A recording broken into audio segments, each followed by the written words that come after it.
இறையேசுவில் அருமையான சகோதர சகோதரிகளே, இன்றைக்கு உத்திரிக்கிற நிலையில் மனித ஆன்மாக்கள் எவ்வளவு காலம் இருக்கணும் அப்படிங்கிறத குறித்து நம்ம சிந்திப்போம். இந்த கேள்விக்கு நம்ம சாதாரணமாக தெளிவான ஒரு விடையை கொடுக்க முடியாது. ஆனால் விவிலியத்தில் இருந்தும் புனிதர்களுடைய அந்த வாய்மொழிகளில் இருந்தும் நம்ம சில காரியங்களை நம்ம கண்டுபிடிக்க முடியும். ரோமியர் 8ஆம் அதிகாரம் 29வது வசனத்தில் தம்முடைய மகனுடைய சாயலுக்கு ஒப்பாக இருக்குமாறு கடவுள் நம்மை முன்குறித்து வைத்திருக்கிறார்னு சொல்லப்பட்டிருக்கு. அப்படின்னா என்ன அர்த்தம்? நாம் ஒவ்வொருத்தருமே இயேசுவை போல மறுரூபம் அடையணும், அவருடைய சாயலை நம்ம திரும்ப பெற்றுக்கொள்ளணும். அதற்காகத்தான் நாம் முன்குறிக்கப்பட்டிருக்கிறோம். இந்த பூமியிலேயே அது நம்முடைய வாழ்க்கையில் நடந்தால் அது ரொம்ப நல்லது. பெரும்பாலான மனிதர்கள் இந்த பூமியில் இருக்கும்போது கிறிஸ்துவின் சாயலுக்கு ஒப்பாக அவரை போல அன்புல, அவரை போல தாழ்மையில், அவரை போல மன்னிக்கிறதுல மாறுறதில்லை.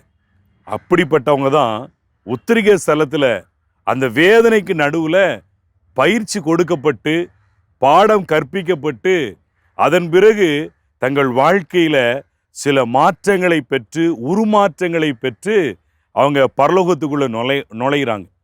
அதனால தான் இந்த உத்திரிகை ஸ்தலம் அப்படிங்கிற இந்த வேத சத்தியத்தை கத்தோலிக்க திரு அவை முழுமையாக நம்பி ஏற்றுக்கொள்கிறது.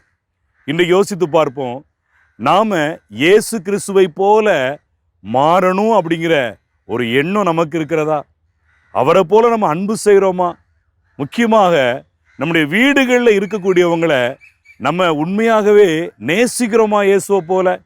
அப்படி இல்லை அப்படின்னா உத்திரிகை ஸ்தலத்தில் நம்முடைய நாட்கள் நீடித்த நாட்களாக இருக்கும்.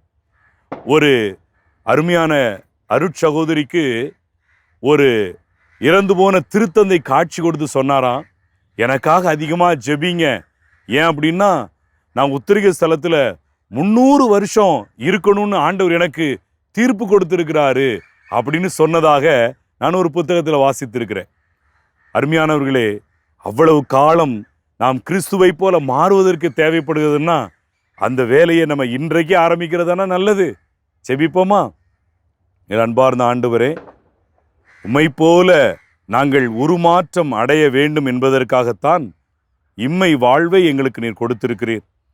கிடைக்கின்ற இந்த நாட்களை நாங்கள் முழுவதுமாய் பயன்படுத்தி கொண்டு உம்மை போல மாற நீர் எங்களை ஆசீர்வதிப்பீராக. இயேசுவின் பெயரால் ஜெபிக்கிறோம். ஆமென்.